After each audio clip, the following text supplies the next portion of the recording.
Bismillahirrahmanirrahim. Assalamualaikum warahmatullahi wabarakatuh. Alhamdulillahi rabbil alamin. Nusalli wa nusallim ala al-mab'uts rahmatan lil alamin. Imamul awwalin wal akhirin, sayyidi ghurril muhajjalin, nabiyina Muhammadin wa ala alihi wa ashabihi wa man ihtada bihadihi ila yaumiddin. Amma ba'du. Para jemaah sekalian rahimani wa rahimakumullah taala, kita bersyukur kepada Allah Jalla fi'ala yang senantiasa melimpahkan kepada kita berbagai macam kenikmatan sehingga hari ini kita dapat melaksanakan kembali rutinitas kita. Semoga apa yang kita lakukan dari berbagai macam aktivitas kebajikan dicatat oleh Allah Subhanahu wa taala sebagai suatu tanda kesyukuran kita kepadanya. La in syakartum la azidannakum. Sebab kata Allah Subhanahu wa taala, jika kita mensyukuri nikmat Allah Subhanahu wa taala, la azidannakum, maka pasti akan kami tambahkan. Insyaallah taala di kesempatan pagi hari menjelang siang hari ini kita akan melanjutkan pelajaran kita dari kitab Tafsir Al-Quranil Azim, atau yang biasa kita kenal tafsir Ibnu Katsir, dinisbatkan kepada penyusunnya yaitu Al-Imam Al-Hafidh Ibnu Katsir rahimahullahu taala, yang mana kita tengah membahas surat Al-Baqarah, dan insyaallah di pagi hari ini kita akan memulai dari ayat yang ke 168 ya, insyaallah taala. Jemaah sekalian rahimani wa rahimakumullah, Allah taala berfirman ba'da a'udzu billahi minasyaitonir rajim, ya ayuhan nasu kulu mimma fil ardi halalan thayyiba wa la tattabi'u khutuwatis syaitan innahu lakum aduwwum mubin innama ya'murukum bis-su'i wal fahsya wa an taqulu 'ala Allahi ma la ta'lamun. Kata Allah Subhanahu wa taala, hai orang-orang yang beriman, makanlah ya, dari apa yang Allah Subhanahu wa taala tebarkan di muka bumi ini, halalan thayyiba, yang halal dan yang baik, dan janganlah kalian mengikuti langkah-langkah setan, sebab sesungguhnya setan itu untuk kalian adalah musuh yang nyata. Sesungguhnya setan itu hanya menyuruh kepada kalian pada kemungkaran dan pada perbuatan yang keji, dan agar kalian mengucapkan atau berkata atas nama Allah Subhanahu wa taala dengan sesuatu yang tidak kalian ketahui. Jemaah sekalian rahimani wa rahimakumullah,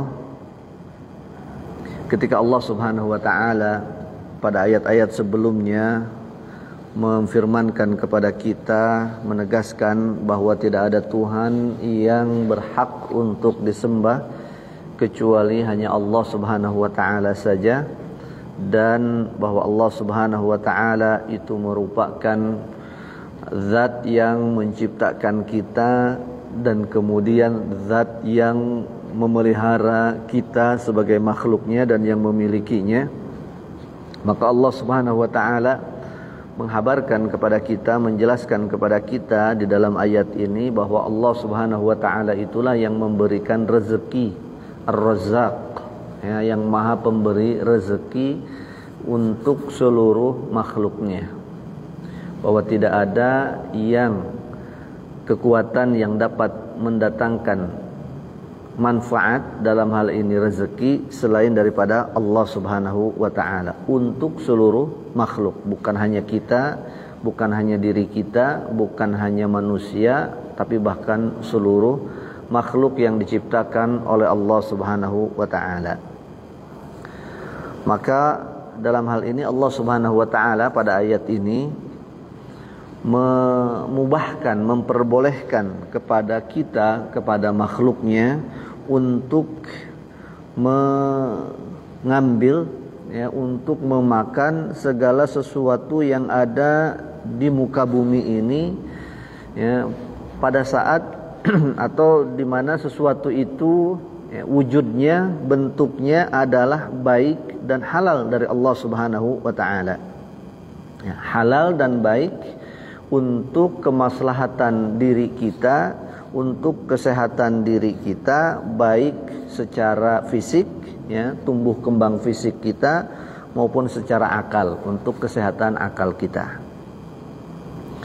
Dan Allah Subhanahu wa taala kemudian, ya, melarang kita untuk mengikuti langkah-langkah, perangkat-perangkat, godaan-godaan daripada setan, ya, jalan-jalan yang akan menyesatkan pengikutnya dari jalan Allah Subhanahu wa taala.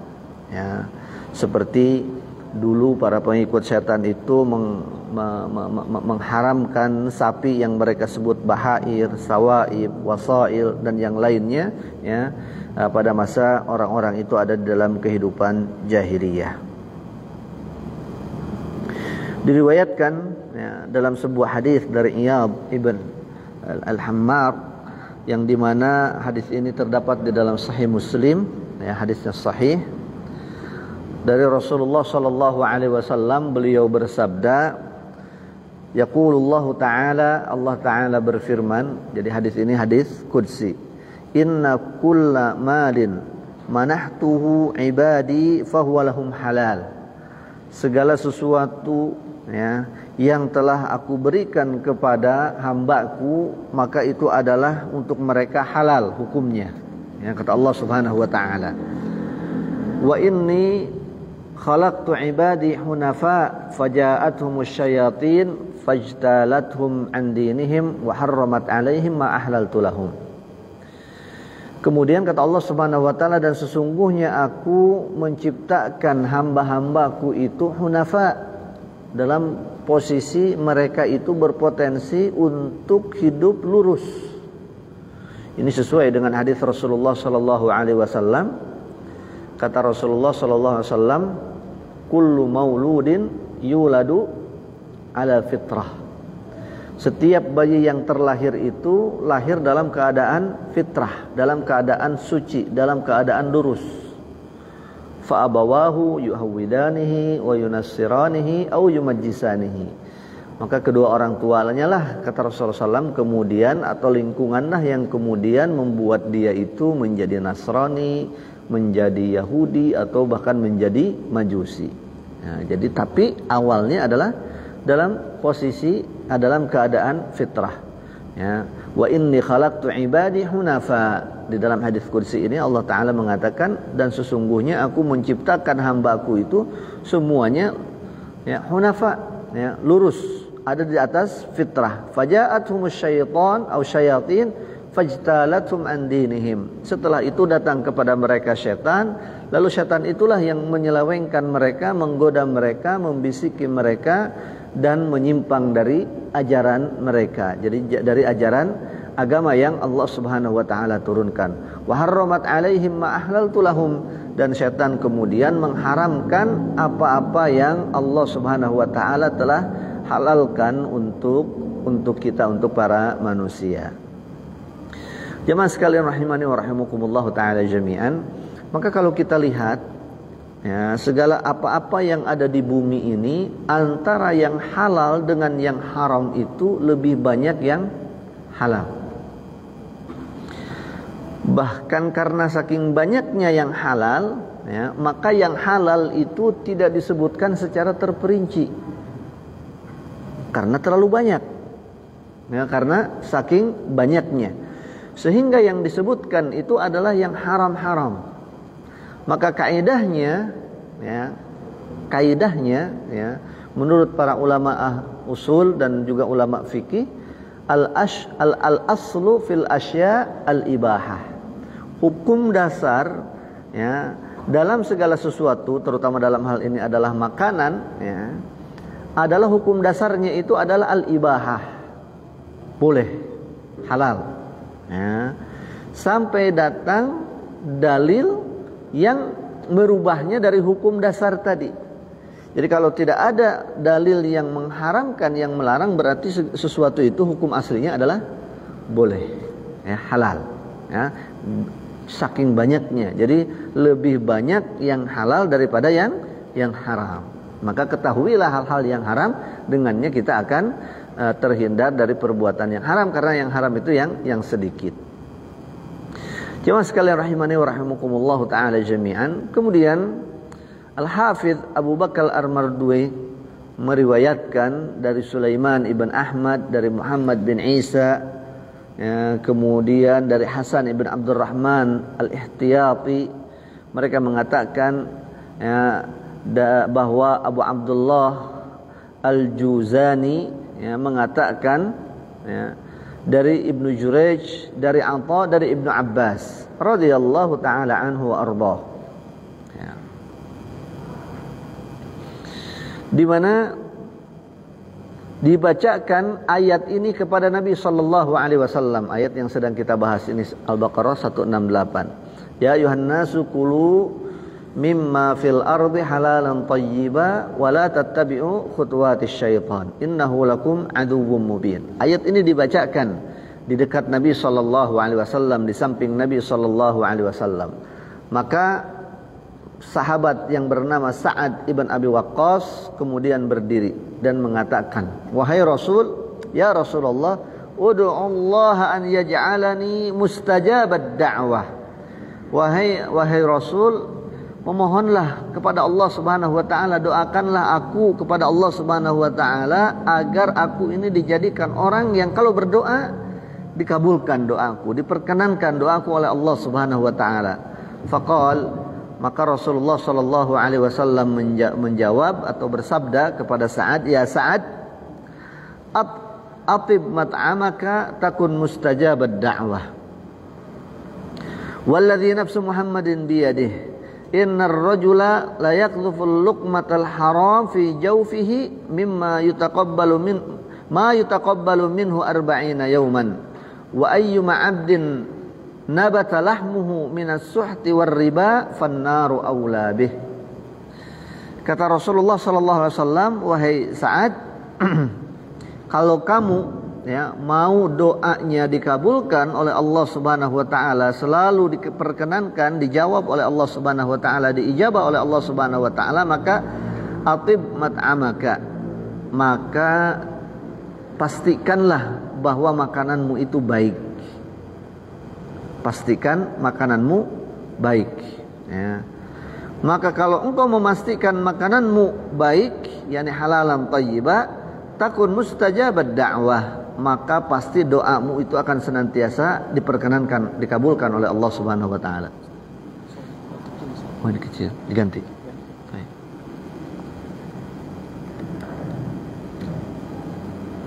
Cukup, Pak.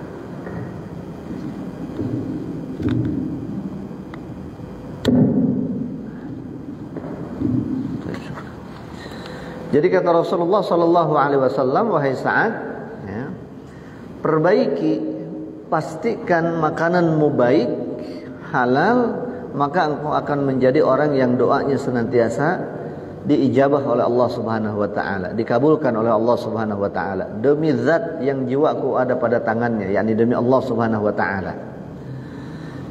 Sesungguhnya seseorang yang menjadikan makanannya, setiap suapnya di mulutnya itu dari sesuatu yang haram, maka doanya itu tidak akan diperkenankan oleh Allah Subhanahu wa taala, dikabulkan oleh Allah Subhanahu wa taala selama 40 hari. Nah, jadi satu suap yang masuk ke dalam mulut kita, ke dalam tubuh kita sekali, apalagi kalau berkali-kali, nah, maka kemudian doanya tidak akan terkabul selama 40 hari. Ya. Tapi tentu hadis seperti ini tidak menafikan upaya kita untuk terus berdoa. Ya. Upaya seseorang untuk terus berdoa. Oh, kalau begitu ya udah, kemarin kayaknya kita baru dapat sesuatu yang haram misalnya begitu. Atau kita ragu, ya udahlah 40 hari ke depan kita nggak usah doa. Nah, hadis ini nggak jangan dipahami begitu ya. Seperti ada misalnya orang yang mendatangi arrafan, tukang ramal, ya, orang pintar, ya, orang bodoh, ya, yang mendatangi orang seperti itu, maka kata Rasulullah SAW, sholatnya nggak akan diterima 40 hari. Kalau begitu kita istirahat 40 hari, nggak usah sholat, karena sholat juga percuma. Nah, nggak begitu logikanya, ya. Tidak begitu cara kita berpikirnya, mindsetnya nggak begitu. Nah, kata Rasulullah SAW, nih, orang yang satu memasukkan satu suap ya, makanan yang haram ya, ke mulutnya, maka doanya tidak akan dijawab oleh Allah Subhanahu wa taala, tidak akan dikabulkan selama 40 hari. Dan siapa saja orang yang di dalam dirinya, di dalam tubuhnya ada daging yang tumbuh dari makanan haram dan riba, kata Rasulullah SAW, maka fannaru aula bih, maka neraka lah yang paling berhak untuk menjadi tempat dari tubuh tersebut. Jadi kalau ada tubuh yang tumbuh dari makanan haram, ya, makanan haram di sini banyak macamnya. Kemudian Rasulullah SAW mempertegas, ya, apalagi kalau itu berupa riba, ya, maka nerakalah tempat yang paling cocok untuknya. Hadis ini dikatakan oleh Imam Al-Albani, hadisnya di dalam silsilahnya itu ada yang dhaif, tapi kemudian hadis ini memiliki makna yang serupa di hadis-hadis yang lain yang memiliki kekuatan riwayat alias hadis yang sahih. Seperti misalnya tentang dikabulkannya doa bertalian dengan makanan yang baik. Ada satu hadis di mana Rasulullah SAW mengatakan ada seorang mengadakan perjalanan jauh, musafir, ash'ath wa aghbar.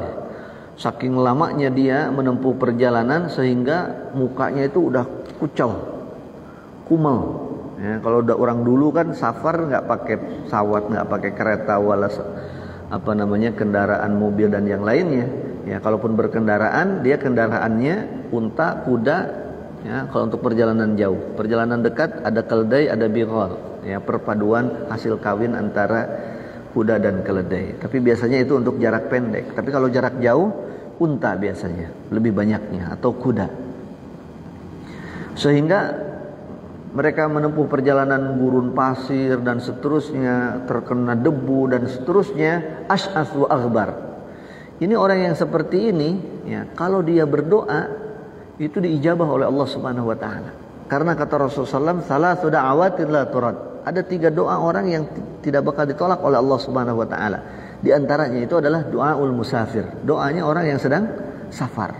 Nah, ini ada orang safar, bahkan safarnya ini saking betul-betul nih safarnya jauh dan melelahkan sampai-sampai kata Rasulullah ash'ath wa aghbar. Dia mukanya kucel, kumel, dekil, banyak debunya. Terkena banyak debu, ya, debu gurun, ya, hembusan angin gurun.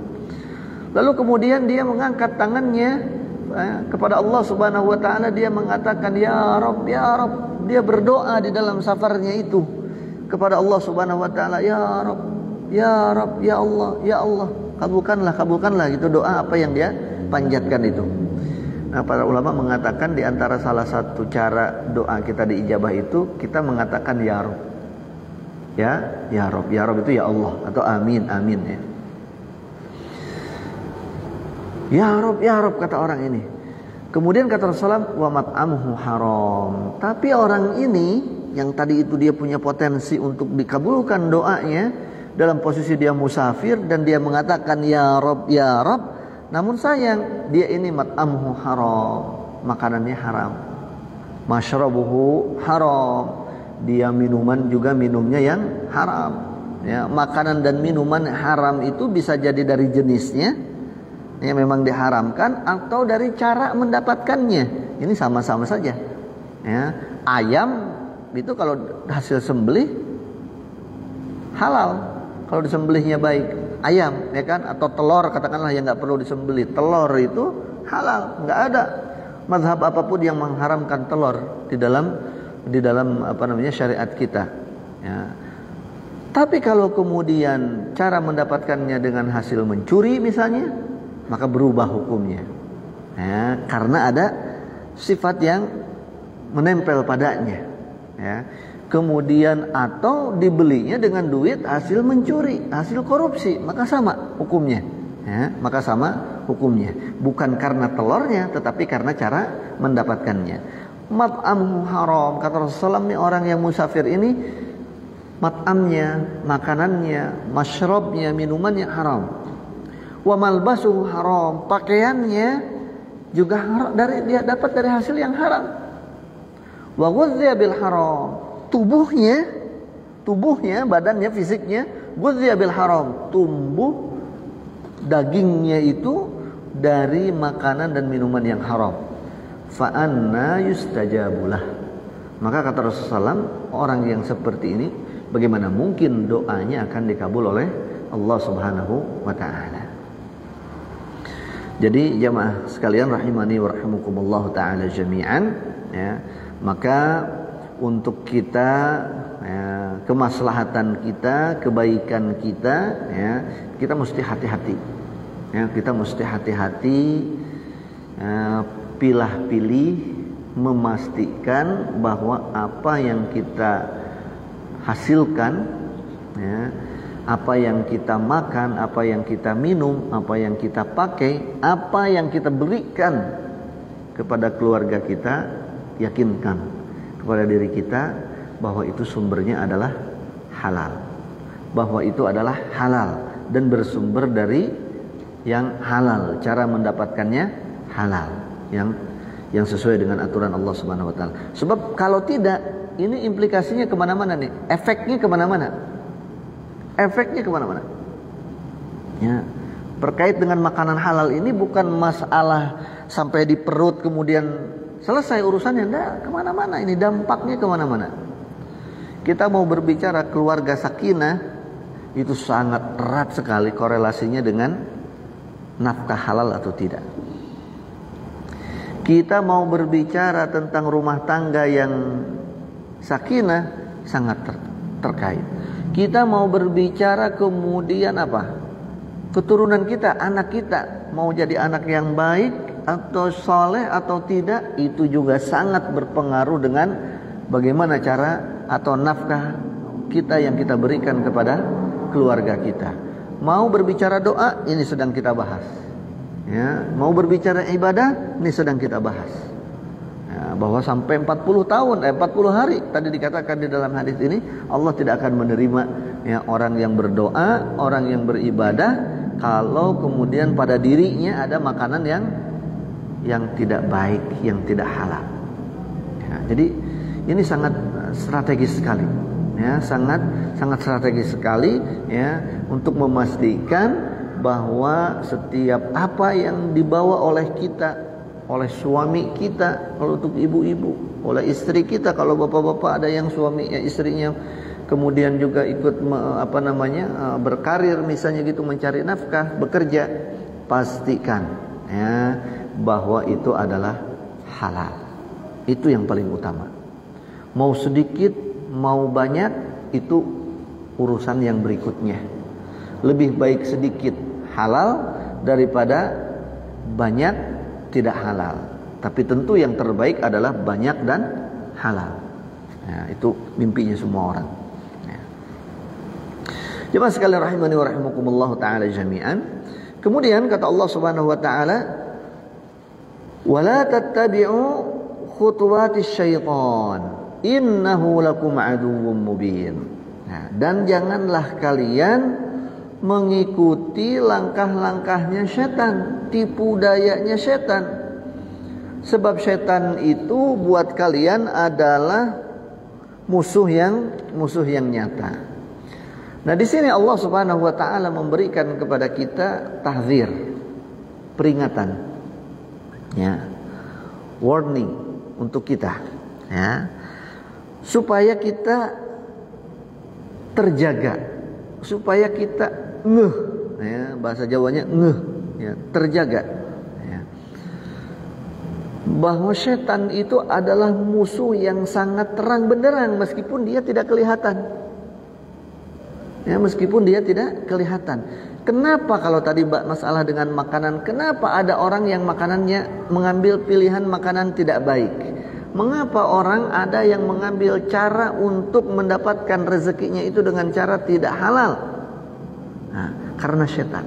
Jadi setan itu nyata, meskipun dia tidak nampak. Innahu lakum aduwwum mubin. Di ayat terakhir daripada ayat ini Allah pertegas aduwwun, ya, dia itu musuh, ya, mubin, yang jelas, yang nyata. ya nggak samar-samar lagi, ya dia nggak menyamar. Setan itu ya musuh yang nyata, bukan musuh yang masih dalam praduga, prasangka, enggak. Ini sudah pasti, ya, dia ini adalah musuh. Sebagaimana Allah Subhanahu wa taala tegaskan di dalam ayat yang lain, surat Fatir ayat ke-6, kata Allah Subhanahu wa taala, "Innasyaitana lakum aduwwun fattakhidhuhu aduwwa. Innama yad'u hizbahu liyakuna min ashabis sa'ir." Kata Allah Subhanahu wa taala, sesungguhnya syaitan itu untuk kalian adalah musuh. Fattakhidhuhu aduwwa, maka jadikan dia musuh, jangan dijadikan teman. Udah tahu musuh malah dijadikan teman, malah dijadikan kolega, malah dijadikan sekutu. Jangan. Fattakhidhuhu aduwwa, jadikan musuh itu sebagai musuh, ya, yaitu syaitan. Innama yad'u hizbahu liyakuna min ashabis sa'ir. Kata Allah, ketahuilah sesungguhnya syaitan itu mengajak para pengikutnya untuk menjadi penghuni neraka as-sa'ir, ya, untuk menjadi penghuni neraka. Setan enggak mengajak kita ke yang lain. Setan itu endingnya mengajak kita ke neraka, waliyadzubillah. Mungkin ngajaknya sekarang ke mall, mungkin ngajaknya sekarang kemana, ke tempat-tempat bisnis, mungkin sekarang ngajaknya ya yang enak-enak dan seterusnya. Tapi sesungguhnya justru yang enak-enak itu hakikatnya ya sedang menjerumuskan kita agar kita waliyadzubillah masuk ke dalam neraka.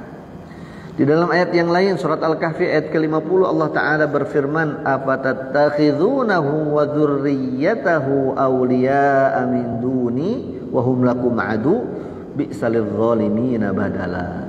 Kata Allah Subhanahu wa taala, apakah kalian akan menjadikan setan dan para keturunannya itu pengikut, pemimpin, sahabat, min duni, menggantikan aku? Kata Allah Subhanahu wa taala, wa hum lakum adu, padahal dia itu adalah musuh kalian. Bi'salil zalimina badala. Maka ini pengganti yang paling buruk untuk orang-orang yang zalim. Ya jelas paling buruk menggantikan Allah dengan setan. Yang mesti kita ikuti itu jalan Allah, ya, malah kemudian orang itu menggantikannya, yang diikuti itu adalah jalan setan. Jelas ya, itu adalah pengganti yang sangat buruk. Maka di dalam firman-Nya ini Allah Ta'ala berfirman, wala tattabi'u khutuwatis syaitan, maka janganlah kalian mengikuti langkah-langkah tipu daya setan, ya. Apa itu langkah-langkah dan tipu daya setan itu? Imam Qatadah dan Imam As-Sudi mengatakan bahwa adalah kullu ma'siyatin lillahi fahiya min khutuwati syaitan. Yang pertama, langkah langkah setan itu adalah dikatakan oleh Imam As-Sudi dan Imam Qatadah, definisinya atau bentuknya adalah segala macam jenis kemaksiatan. Segala macam jenis kemaksiatan. Maksiat itu apa? Maksiat itu segala sesuatu yang menyelisihi perintah Allah dan Rasul, yang kecil maupun yang besar. Itu maksiat. Maka maksiat itu ada yang kecil, ada yang besar. Maksiat itu kata lain daripada kata dosa, ya, ada kata lain daripada atau sinonim daripada dosa. Itu adalah maksiat, ya. Imam Ikrimah mengatakan bahwa khutuwatis syaitan artinya adalah nazaghatis syaitan. Nah, yang ini mirip-mirip sebenarnya secara makna, ya. Nazaghatis syaitan adalah bisikan setan. Ya. Khutuwatis syaitan adalah bisikan setan. Ya. Di dalam diri kita kadang-kadang kepikiran mau melakukan sesuatu. Nah, itu bisikan dari setan, ya, berupa keinginan-keinginan, hayalan-hayalan, ya, harapan-harapan yang tidak baik, ya, sehingga menjerumuskan seorang kepada maksiat. Itu adalah bisikan dari setan, ya. Jadi kalau perbedaannya dengan pendapat yang pertama tadi, kalau pendapat yang pertama tadi itu sudah berupa aksi, kalau yang ini baru bisik-bisik. Nah, itu udah termasuk khutuwat syaitan, ya, udah termasuk langkah-langkah atau perangkat-perangkat syaitan. Imam Mujahid mengatakan bahwa khutuwatis syaitan adalah khatayahu, adalah kesalahan-kesalahan, ya, perbuatan salah. Di perangkat setan itu apa? Kalau kata Imam Mujahid adalah perbuatan salah. Ya, segala perbuatan yang salah berarti itu perangkat setan. Ya, hampir sama dengan apa yang dikatakan oleh Imam Qatadah tadi dan Imam As-Sudi, yaitu maksiat. Ya. Kemudian ada lagi pendapat yang berikutnya, yaitu disampaikan oleh Abu Mijlaz. Ya, Abu Mijlaz ini dia mengatakan bahwa khutuwatis syaitan, ya, perangkat-perangkat atau langkah-langkah syaitan itu artinya adalah nazar-nazar yang diucapkan, ya, diikrarkan untuk melakukan maksiat.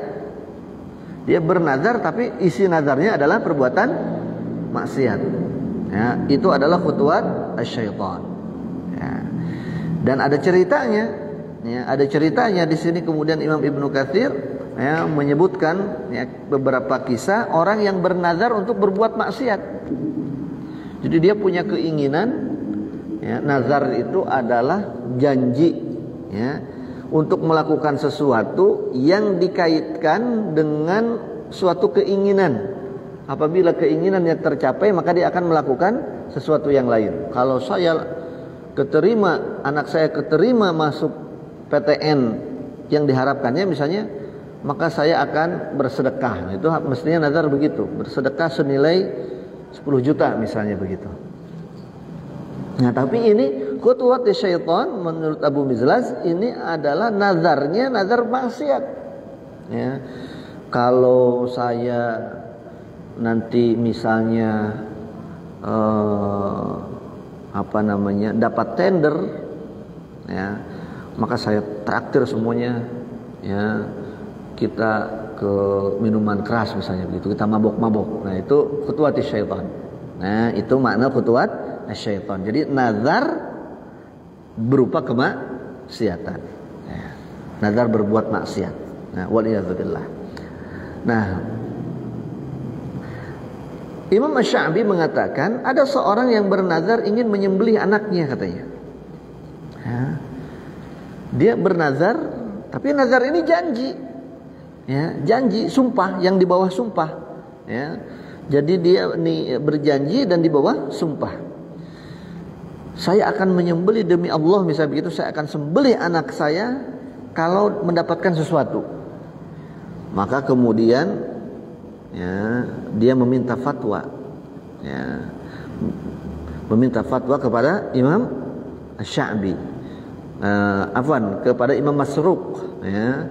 Maka kata Imam Masruq, enggak boleh nazar seperti itu, ya. Hadza min khutuwatis syaitan. Inilah perangkat-perangkat setan, langkah-langkah setan yang disebutkan oleh Allah di dalam Al-Baqarah 168. Maka gantilah nazarmu itu dengan menyembelih domba. Nah, jadi tetap dia harus menyembelih, tapi menyembelihlah dengan menyembelih domba. Diganti, jangan menyembelih anak, ya, menyembelih domba. Sebagaimana dulu kisah Nabi Ibrahim alaihissalam dengan putranya. Kemudian juga diriwayatkan, ya, dari Masruq, ya, bahwa ada seorang yang datang, Abdullah ibn Mas'ud, ya, datang membawa bubur dan garam, ya, bubur susu, ya, bubur susu dan garam, ya.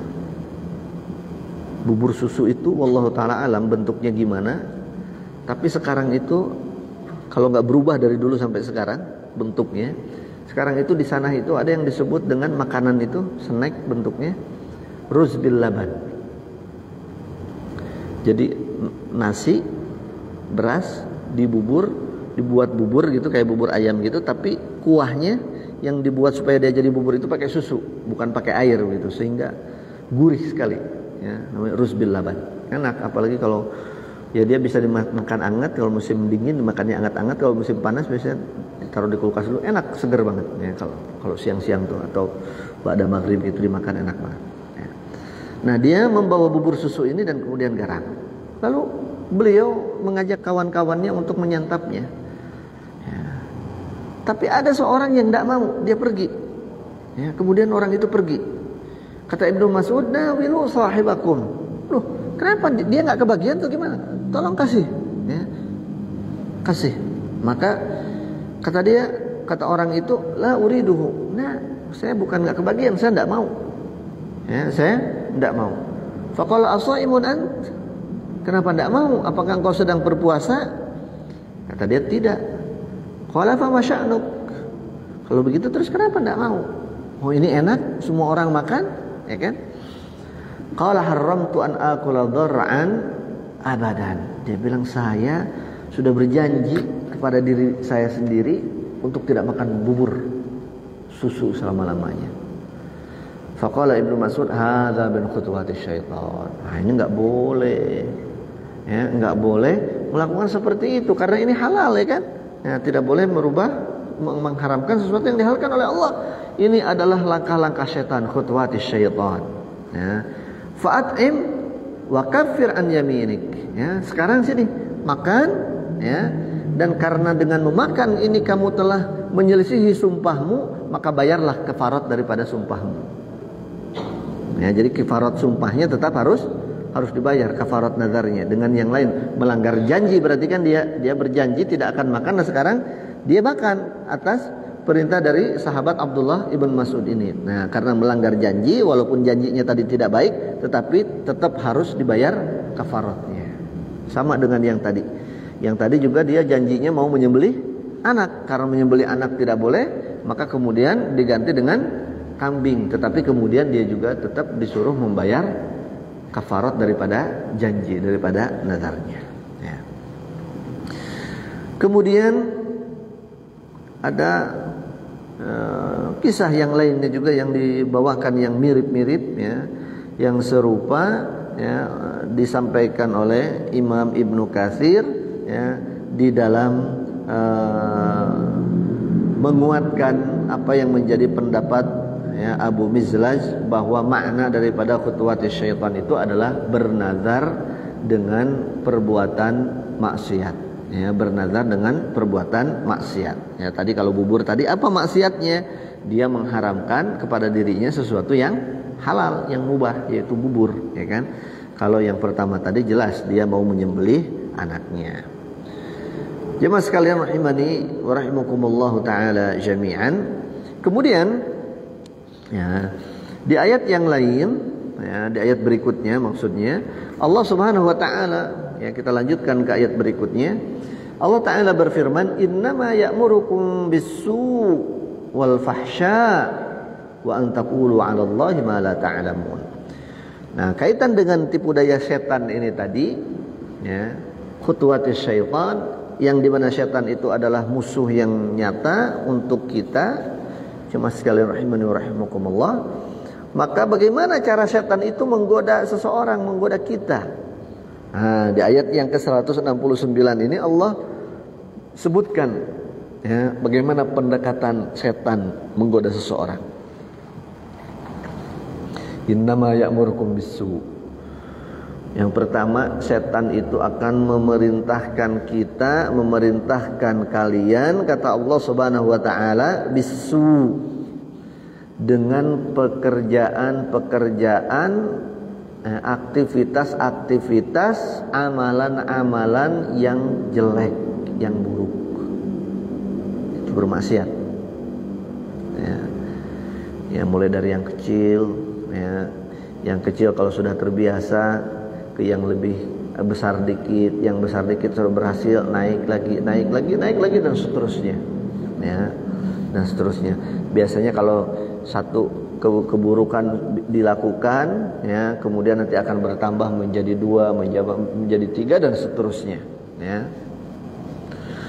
Dan kemudian kalau sudah berhasil dengan yang kecil-kecil, maka akan meningkat menjadi perbuatan buruk yang besar, menjadi perbuatan dosa yang besar. Wa aghlal minha al-fahisyah, ya, dan perbuatan yang besar lagi itu adalah al-fahisyah, misalnya perbuatan fahisyah seperti zina atau perbuatan dosa yang lainnya.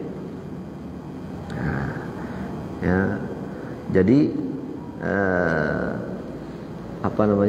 bertahap setan itu menggoda dengan cara menjerumuskan seseorang, membisikkan kepada seorang itu untuk melakukan kesalahan yang kecil, dan seterusnya, sehingga yang kecil itu berubah menjadi besar, nanti yang besar berubah tambah besar lagi, sehingga dosa besar dia lakukan.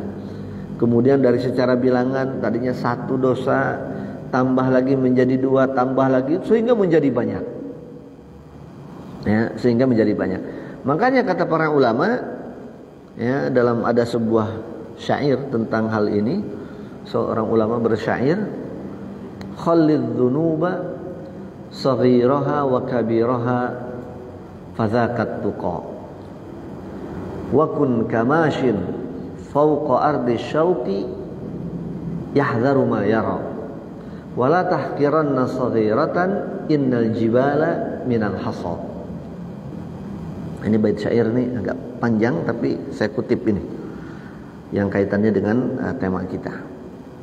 Kata beliau, khalidz dzunuba saghiraha wa kabiraha. Kaitan dengan maksiat, bagaimana nih supaya kita tidak terperangkap, tidak terjebak dengan perangkap setan?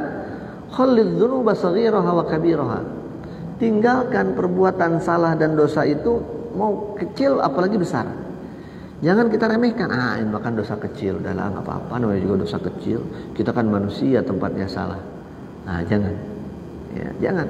Ya. Tapi kalau seorang terlanjur karena sifatnya manusia terlanjur berbuat salah, maka harus memperbanyak istighfar, memperbanyak taubat tentunya kepada Allah Subhanahu Wa Taala. Tapi jangan sampai kita ini pernah punya niat untuk berbuat dosa. Ya, biarlah dosa itu kalaupun terjadi dari diri kita, waliyadzubillah, karena tabiat kita sebagai manusia itu terjadi karena tanpa niat, ya, dengan tidak diniatkan, ya. Maka ulama ada yang mengatakan rukhsah safar itu akan hilang kalau dia safarnya untuk bermaksiat, ya, kalau safarnya untuk bermaksiat. Misalnya kalau di bulan Ramadan dia nggak boleh iftar, ya, kalau lagi sholat dia nggak boleh qashar kalau safarnya untuk maksiat, ya, sebab rukhsah itu Allah berikan untuk kebaikan, bukan untuk bermaksiat kepadanya. Ya, maka kalaupun seseorang ataupun kita terjerumus ke dalam dosa, terjerumuslah ke dalam dosa, tapi jangan dengan niat dari awal. Ya, tapi karena tabiat kita sebagai manusia, memang manusia itu tempatnya salah. Kullu bani adama khata'. Setiap manusia itu pasti salah, pasti banyak melakukan salah, bahkan khata'. Wa khairu khata'in at-tawwabun. Sebaik-baik orang yang bersalah bertaubat, habis itu bertaubat. Ya. Khalidz dzunuba saghiraha wa kabiraha fadzakat tuqa. Tinggalkan dosa itu, yang kecil-kecil apalagi yang besar. Fadzakat tuqa, maka itulah ketakwaan kepada Allah Subhanahu wa taala. Wa kun kamashin fawqa ardi syauqi yahdharu ma yara.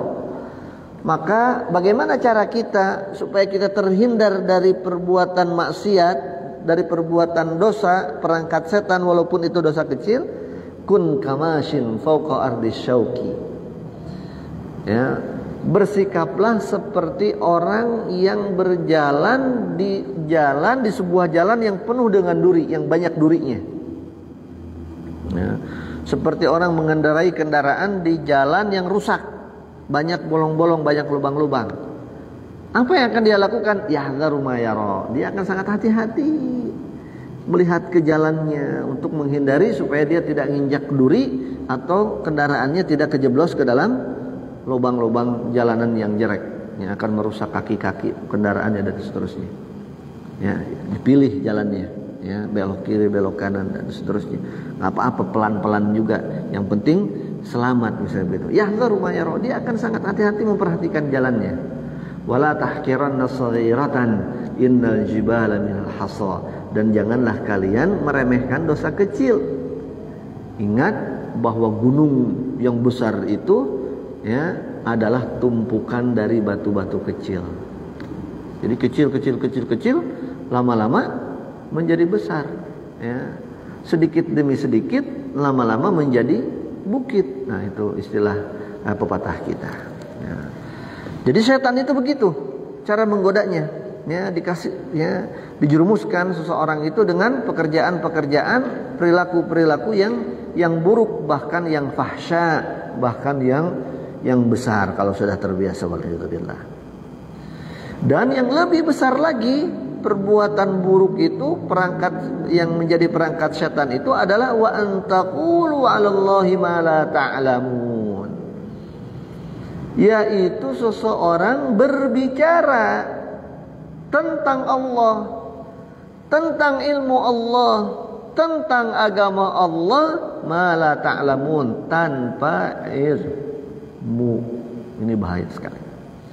Bahkan ini disebutkan oleh Imam Ibnu Katsir di sini aghlaqa min dzalik. Setelah beliau menyebutkan perbuatan yang keji, yaitu seperti zina dan yang semisalnya, kata beliau, dan yang lebih buruk daripada itu adalah seseorang berkata atas nama Allah, ya, berkata atas nama Allah, berkata atas nama agama Allah, berkata atas ajaran Allah bila ilmin, ya, tanpa ilmu. Ini berbahaya, dosa besar. Makanya alhamdulillah pentingnya, ya, kesadaran untuk kita belajar tentang ilmu agama, ilmu Allah. Sebab kalau kita berbicara atau berbuat, ya, di dalam perbuatan syariat, ya, mengatakan sesuatu di dalam syariat, di dalam aturan Allah Subhanahu wa taala tanpa ilmu, itu dosa besar. Ya, dosa besar. Dari mana kita tahu bahwa itu dosa besar? Nah, ini dalilnya. Al-Baqarah 169 ini di antaranya. Ya, wa antaqulu 'alallahi ma la ta'lamun. Fayadkhulu fi hadza. Ini saya menukil perkataannya Imam Ibnu Katsir. Kata beliau, fayadkhulu fi hadza kullu kafirin wa kullu mubtadi'in aidha. Maka masuk ke dalam kategori yang ini adalah semua orang yang kafir, karena orang kafir itu berbicara berhukum tidak dengan hukum Allah, wa kullu mubtadi'in aidhan, dan masuk juga dalam perkara atau dalam apa namanya, sifat ini, dosa ini adalah setiap orang yang melakukan bid'ah. Ya, melakukan bid'ah itu melakukan sesuatu mengatasnamakan agama, ya, tidak ada dasarnya dalam Al-Quran, tidak ada contohnya dari Rasulullah Sallallahu Alaihi Wasallam. Masuk wa antaqulu 'alallahi ma la ta'lamun. Masuk ke dalam kategori ini. Kata siapa? Kata Imam Ibnu Katsir rahimahullahu taala jami'an. Jadi jemaah sekalian rahimani wa rahimakumullahu taala jami'an, ya, di ayat yang ke-169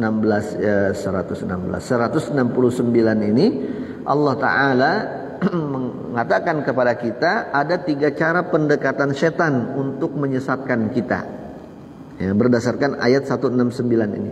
Yang pertama adalah setan itu menyuruh kita, membisikkan kepada kita untuk kita berbuat kejelekan, berbuat maksiat. Kejelekan yang kecil-kecil, nanti naik menjadi, ya, al-fahsya, menjadi dosa yang besar. Ya. Kemudian wa antaqulu 'alallahi ma la ta'lamun, perangkatnya yang ketiga yang lebih besar lagi adalah agar seseorang itu berkata kepada Allah atas nama Allah, atas nama agama, bila ilmin, dengan tanpa ilmu. Ya, dan ini berbahaya sekali. Maka alhamdulillah kita bersyukur kepada Allah. Allah berikan taufik kepada kita, ya, semangat untuk mengaji. Ini pentingnya kita mengaji, ya, mengaji, ya, belajar, ya. Dan belajar itu tidak harus formal, ya, tidak harus ada jenjangnya secara formal, tetapi ada juga informal. Di dalam undang-undang negara kita juga diatur, ada formal, ada informal. Nah, kajian seperti ini ada dilindungi kita ini oleh undang-undang negara kita, termasuk kegiatan pendidikan informal, majelis taklim, kajian-kajian di masjid, di surau dan seterusnya. Dan itu bunyi secara implisit di dalam undang-undang kita. Ya, alhamdulillah kita bersyukur kepada Allah Subhanahu wa taala, kepada para pendiri negara kita ini, dilindungi, ya, apa yang menjadi kegiatan kita ini. Kenapa? Karena memang mereka sadar, aware bahwa Berbahaya kalau seseorang itu berbicara tanpa ilmu, apalagi berbuat tanpa ilmu, ya, dan seterusnya. Ya, maka kita syukuri nikmat ini dan mudah-mudahan kita bisa menjaga nikmat ini, nikmat semangat untuk belajar ini, dan perlu kita kita jaga dan kita tingkatkan insyaallah taala. Jemaah sekalian rahimani wa rahimakumullah taala jami'an. Kita lanjut ke ayat yang berikutnya, ayat 170 dan ayat ke 171. Allah taala berfirman, ba'da a'udzubillahi minasyaitonir rajim, wa idza qila lahum ittabi'u ma anzalallah qalu bal nattabi'u ma alfayna 'alaihi aba'ana awalau kana aba'uhum la ya'qiluna syai'an wa la yahtadun wa mathalul ladzina kafaru kamathalil ladzi yan'iqu bima la yasma'u illa du'aa'an wa nidaa'a summun bukmun umyun fahum la ya'qilun. Kata Allah Subhanahu wa taala, dan apabila dikatakan kepada mereka, ikutilah apa yang Allah Subhanahu wa taala turunkan, maka mereka mengatakan, tidak, kami hanya ingin mengikuti apa yang kami dapati dari nenek moyang kami, dari orang-orang tua kami. Bagaimana kemudian kalau bapak atau nenek moyang mereka itu adalah orang yang tidak berakal, tidak berilmu, dan tidak mendapatkan hidayah? Dan perumpamaan orang-orang yang kafir itu, kata Allah Subhanahu wa taala, seperti orang yang menggembala, ya, seperti orang yang menggembala, di mana gembalaan itu, ya, dia tidak memahami apa yang menjadi pembicaraan si penggembalanya, ya, seruan itu, ya. Kalau kita lihat orang yang mengembala itu kan kumpul, tok tok tok tok tok, suruh sapinya kumpul. Apakah sapinya paham? Ya kan? Apa sapinya mengerti dengan bahasa itu? Ya, dia hanya mengerti bahwa itu sebuah seruan biasa saja. Summun bukmun umyun, ya, tuli, buta, bisu, ya. Fahum la yaqilun, ya, mereka itulah tuli, bisu, buta, dan mereka tidak berakal. Kata Imam Ibnu Katsir, Allah Ta'ala berfirman, wa idza qila, dan apabila dikatakan kepada mereka, siapa yang dimaksud dengan mereka ini? Yaitu al-kafaratu minal musyrikin, yaitu orang-orang yang kufur, yang ingkar dari orang-orang musyrik. Konteksnya dulu ketika ayat ini turun adalah orang-orang musyrik, ya. Ittabi'u ma anzalallah, ya, ikutilah apa yang Allah Subhanahu wa taala turunkan kepada Rasulnya sallallahu alaihi wasallam, yaitu Al-Qur'an, yaitu As-Sunnah, ya, dan tinggalkanlah apa yang kalian pegang saat ini dari kebodohan, berkesesatan. Maka mereka akan menjawab, bal nattabi'u ma alfaina alaihi abana. Oh, enggak, kami ini hanya ingin mengikuti, meneruskan warisan leluhur, ya, dan nenek moyang kami, ya, yaitu menyembah berhala, ya, menyembah sesembahan-sesembahan yang lain. Maka kemudian Allah Subhanahu wa taala berfirman, ya, mengingkari, ya, membantah perkataan mereka, awalau kana abauhum la yaqiluna syai'an wa la yahtadun. Bagaimana kalau seandainya yang kalian ikuti itu ternyata salah?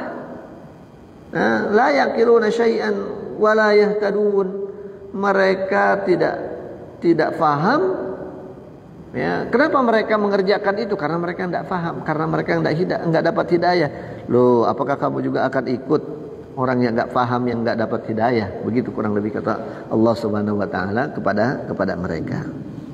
Ya, singkatnya begitu kata Imam Ibnu Katsir. Nah, ayat ini kata Ibnu Abbas radhiyallahu taala an, ayat ini asbabun nuzulnya adalah turun kepada orang-orang Yahudi yang oleh Rasulullah SAW mereka ini diajak untuk memeluk Islam, ya. Kelompok Yahudi ini diajak oleh Rasulullah SAW untuk masuk Islam. Maka mereka menjawab, ya, enggak, kami mau mengikuti ajaran nenek moyang kami. Kami mau mengikuti tradisi yang biasa dilakukan oleh orang tua kami, leluhur kami. Fa anzalallahu hadhil ayah. Maka ketika itu jawaban mereka, Allah menurunkan ayat ini kepada Rasulullah sallallahu alaihi wasallam untuk dijadikan bantahan kepada orang-orang Yahudi tersebut. Kemudian Allah Subhanahu wa taala ya, memberikan permisalan, ya, permisalan tentang mereka di dalam Al-Qur'an, ya. Kata Allah, sebagaimana firman Allah Subhanahu wa taala dalam surat An-Nahl ayat ke-60, lilladzina la yu'minuna bil akhirati mathalus saw. Untuk orang-orang yang tidak beriman kepada hari kiamat, hari akhirat, mathalus saw, perumpamaan yang buruk. Nah, perumpamaan yang buruk. Apa perumpamaan yang buruk? Ya ini kata Imam Ibnu Katsir yang ada di ayat ke-171. Allah memberikan perumpamaan kepada orang-orang yang tidak mau mengikuti Al-Quran. Allah memberikan perumpamaan untuk orang-orang yang tidak mengikuti sunnah Rasulullah SAW. Allah memberikan perumpamaan untuk orang-orang yang ketika berhujjah, ketika beramal itu hanya karena ingin mengikuti nenek moyang. Padahal nenek moyangnya, orang tuanya belum tentu benar, kata Allah Subhanahu wa taala. Belum tentu di atas hidayah. Nah, maka di dalam beragama itu bukan mengikuti orang lain walaupun itu adalah orang tua kita, ya, tapi standarnya adalah mengikuti Al-Qur'an dan sunnah. Kalau ternyata orang tua kita itu mengikuti Al-Qur'an sesuai dengan Al-Qur'an dan sunnah nenek moyang kita itu, ya kita mengikutinya bukan karena dia nenek moyang kita, tapi kita mengikuti Al-Qur'an dan sunnah, tapi karena Al-Qur'an dan sunnahnya. Nah, bagus ketika nenek moyang kita itu, orang tua kita itu sesuai dengan Al-Quran dan Sunnah, kemudian kita ikut-ikutan, itu bagus. Tapi bagaimana kalau ikut-ikutan nenek moyang itu ternyata nenek moyangnya itu tidak memahami Al-Quran, tidak memahami Sunnah. Nah, ini menjadi celaka. Nah, inilah yang kemudian oleh Allah Subhanahu wa taala diberikan perumpamaan di ayat ke-171-nya. Ya. Ternyata perumpamaannya, kata Imam Ibnu Katsir, perumpamaan yang buruk. Untuk orang yang seperti itu tuh, ya, untuk orang yang tidak beriman kepada hari akhirat, ya, adalah perumpamaan yang buruk. Apa perumpamaannya? Kata Allah Subhanahu wa taala, "Wa mathalul ladzina kafaru kamathalil ladzi yan'iqu bima la yasma'u illa du'a'an wa nidaa'a." Perumpamaannya orang-orang yang kafir itu adalah seperti orang yang tadi mengembala. Ya, seperti hewan gembala. Hewan gembala itu, ya, si tukang gembalanya, si koboynya ngomong apa dia nggak paham.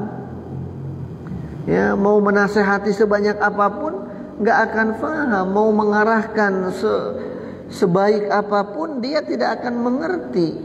Ya, dia tidak akan mengerti. Ya. Maka orang-orang yang ada di dalam kesesatan, di dalam kebodohan itu diumpamakan seperti binatang gembala tadi itu. Dia tidak paham terhadap apa yang dikatakan, ya. Dia juga tidak mengerti apa yang disampaikan oleh pengembalanya, ya. Ketika si pengembala itu, ya, mengarahkannya, ya, kemudian menggiringnya dan seterusnya, dia tidak paham mau digiring kemana dan seterusnya, dia tidak paham, ya, dia tidak paham, ya. Dia hanya mendengar suara aja, ya, dia hanya mendengar suara aja. Kalau ada suara ini, kemudian dia takut dan seterusnya, ya. Bahkan kalau orangnya yang baru yang datang, gembala itu, ya, walaupun kita berkata baik, ya, binatang itu akan takut, akan kabur dan seterusnya. Nah, itulah sifat binatang. Kenapa begitu? Karena dia tidak faham. Karena dia tidak faham. Ya. Nah, ini kalau ditarik dengan ke konteks, ya, dakwah, ya, belakangan ini, ya kurang lebih seperti itu. Memang sudah sunnatullah, ya, sudah sunnatullah. Jadi jemaah sekalian rahimani wa rahimakumullah taala jami'an, ya. Jadi di sini Allah Subhanahu wa taala memberikan permisalan untuk orang-orang yang menentang Al-Qur'an, menentang sunnah, menentang apa yang diturunkan oleh Allah Subhanahu wa taala kepada Rasulnya Muhammad sallallahu alaihi wasallam itu, ya, seperti mereka orang-orang yang beribadah kepada berhala, ya, di mana berhala itu mereka sembah padahal sesungguhnya dia tidak mendengar, tidak melihat, tidak memahami, ya, dan kemudian itu tidak membuat kemaslahatan untuk mereka, ya, untuk kehidupan di dunia maupun kehidupan di akhirat nanti. Summun bukmun umyun, ya, summun bukmun umyun. Bahkan, ya, mereka orang-orang yang mengikutinya itu seperti orang yang summun, seperti orang yang tuli, ya, bukmun yang bisu, umyun dan yang buta. Summun, tuli, dia tidak bisa mendengarkan kebenaran meskipun kita terus sampaikan, dia tidak akan mendengarkan, ya. Bukmun, dia bisu, ya, seolah-olah bisu. Kenapa? Karena dia tidak faham, ya, tidak pernah faham, ya, disampaikan tapi tidak pernah faham. Umyun, buta, ya, seolah-olah dia buta, ya, karena dia tidak melihat mana yang baik, mana yang buruk, mana yang benar, mana yang salah, mana jalan yang lurus, mana jalan yang yang menyimpang. Fahum la yaqilun, pada intinya mereka ini tidak berfikir, ya, tidak berakal, ya, tidak memahami. Walladzina kadzdzabu biayatina, di dalam ayat yang lain Allah Subhanahu wa taala berfirman, walladzina kadzdzabu biayatina, dan orang-orang yang mendustakan ayat-ayat kami, summun wa bukmun fidz dzulumat, mereka itu adalah tuli dan bisu fidz dzulumat, mereka ada di atas atau di dalam kegelapan. May yasha'illahu yudhil wa may yasha' yaj'alhu 'ala shiratin mustaqim. Siapa orang yang dikehendaki oleh Allah Subhanahu wa taala akan Allah sesatkan, maka dia sesat. Wa may yasha' yaj'alhu 'ala shiratin mustaqim, dan barang siapa yang ingin Allah berikan petunjuk, Allah akan jadikan dia di atas jalan yang lurus. Jadi jemaah sekalian rahimani wa rahimakumullah taala jami'an, maka ayat ini, ya, mengingatkan kepada kita akan pentingnya kita meminta hidayah, berdoa meminta hidayah kepada Allah Subhanahu wa taala. Ya, meminta hidayah kepada Allah Subhanahu wa taala, baik untuk diri kita, ya, maupun untuk orang-orang yang ada di sekitar kita, orang lain. Ya, penting sekali untuk meminta hidayah. Dan Allah Subhanahu wa taala di dalam Al-Qur'an memberikan contoh-contoh doa untuk kita diberikan hidayah atau untuk hidayah kita dijaga oleh Allah Subhanahu wa taala. Begitupun Rasulullah sallallahu alaihi wasallam. Rabbana, misalnya dalam Al-Qur'an, Rabbana la tuzigh qulubana ba'da id hadaitana wa hab lana min ladunka rahmah innaka antal wahhab. Surat apa itu? Ali Imran. Ya, surat Ali Imran. Rabbana la tuzigh qulubana, ya Allah, janganlah engkau selewengkan, simpangkan hati kami, ba'da id hadaitana, setelah engkau berikan hidayah kepada kami. Jadi supaya hidayah itu tetap, hidayah itu mahal. Wa hab lana min ladunka rahmah, dan berikanlah, anugerahkanlah kepada kami rahmat min ladunka, dari sisimu, innaka antal wahhab, sesungguhnya engkau maha pemberi. Apalagi di dalam hadis ada doa diajarkan oleh Rasulullah sallallahu alaihi wasallam, Allahumma arinal haqqa haqqa warzuqna attiba'ah wa arinal batila batila warzuqna ijtinabah. Ya Allah, berikanlah kepekaan kepada kita, penglihatan al-haqqa haqqa, bahwa yang hak itu hak, kemudian kita bisa mengikutinya, dan berikanlah kami kepekaan penglihatan sehingga yang batil itu terlihat oleh kita sebagai sebuah kebatilan, ya, sehingga kita kemudian menjauhinya.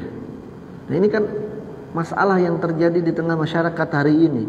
Banyak orang, ya, yang tidak tahu kebenaran sehingga dia tidak melaksanakannya, padahal kebenaran ada di sekitarnya, ada di hadapannya.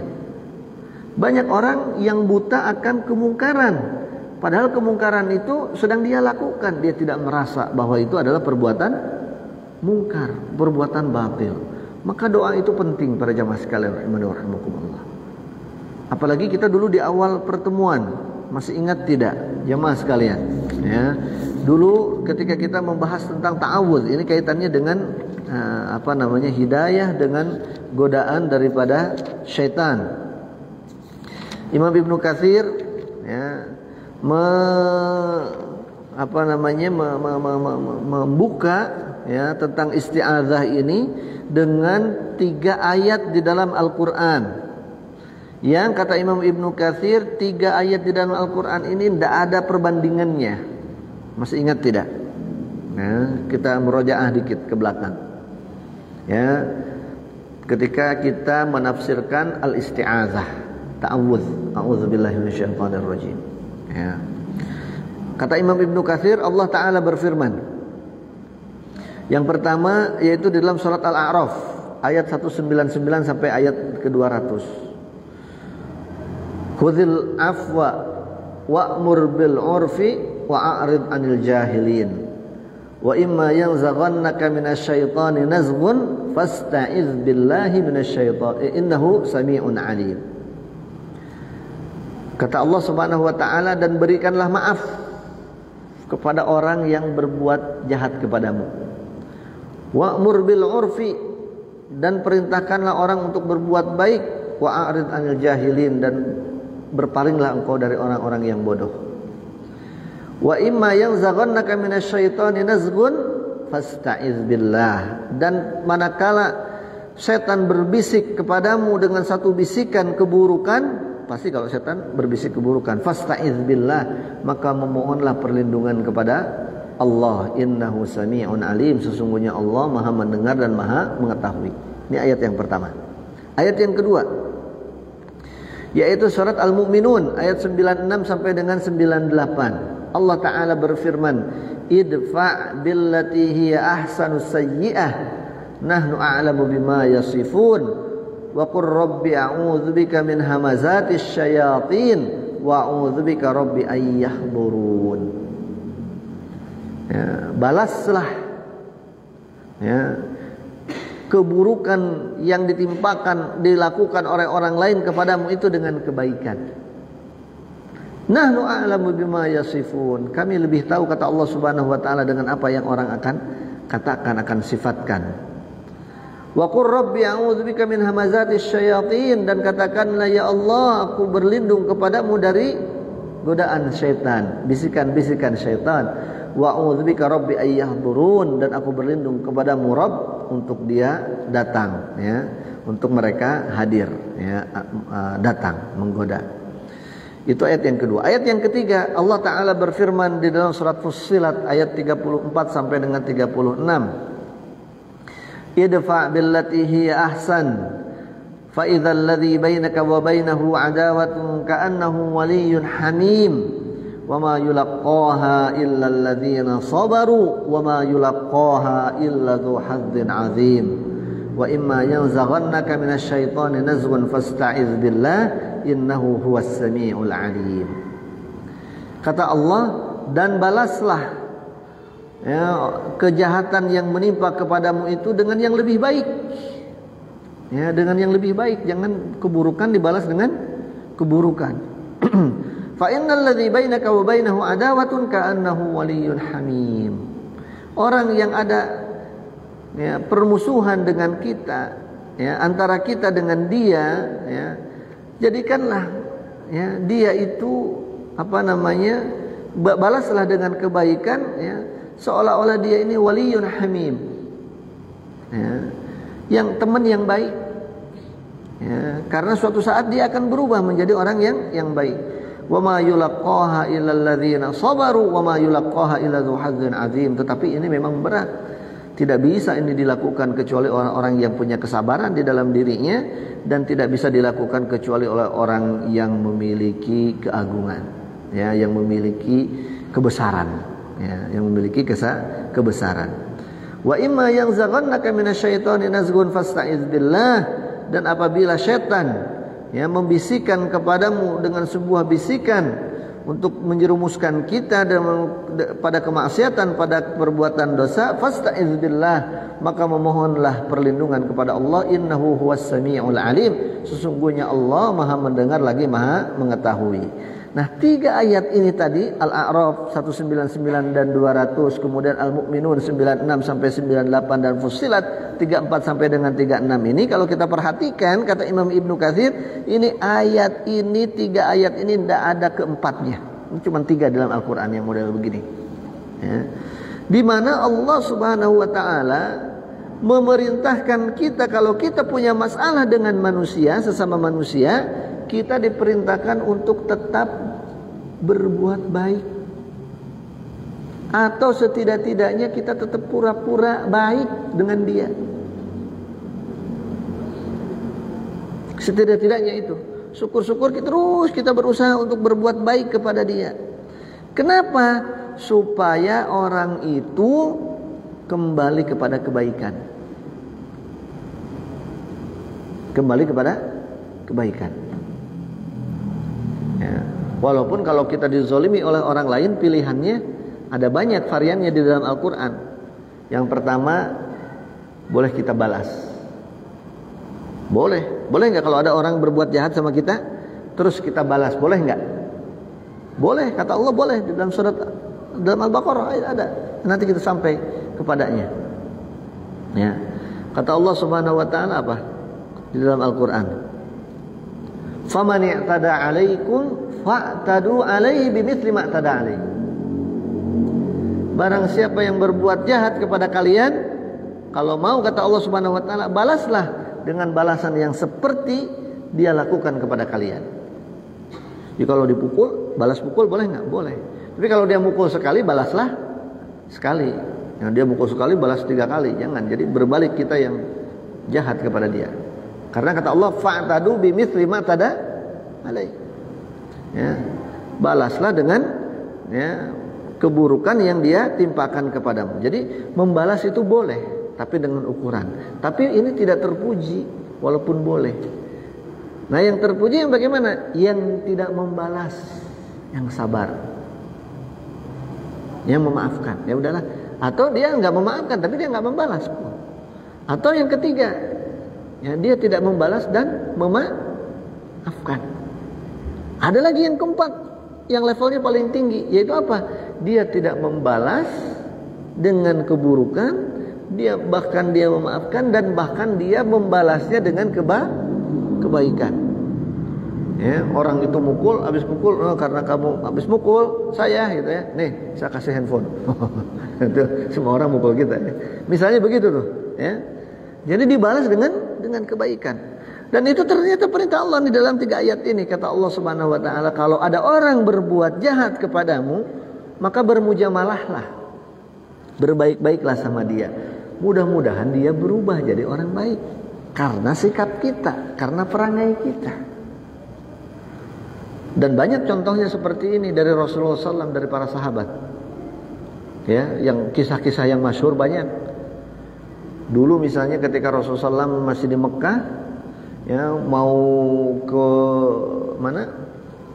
Mau ke Masjidil Haram, mau ibadah, Rasulullah SAW sering sekali diludahin oleh orang.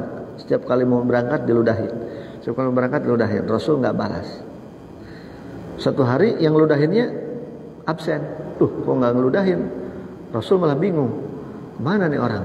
Nah, dicari informasinya, katanya orang itu sakit, dijenguk oleh Rasulullah SAW. Nah, Masya Allah, ya kan? Dan ternyata itu menjadi jalan orang tadi masuk Islam. Nah, ya kan?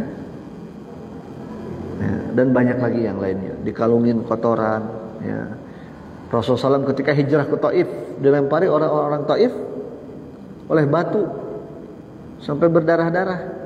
Rasul, ya kan? Datang sampai-sampai malaikat Jibril datang, nawarkan kepada Nabi Muhammad. Malaikat Jibril nggak terima nih Nabi Muhammad dibegitukan. Datang kepada Rasulullah SAW, wahai Nabi Muhammad, ya, kalau kau mau, tuh gunung Taif tuh saya angkat, saya timpahkan kepada mereka. Nah, tapi apakah itu jadi pilihan Rasul? Ternyata Rasul enggak, bersabar.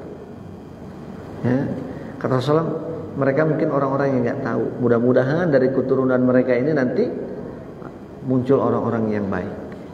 Ya, dan ternyata alhamdulillah sekarang Taif di sana ya, menjadi tempat yang favorit sampai hari ini.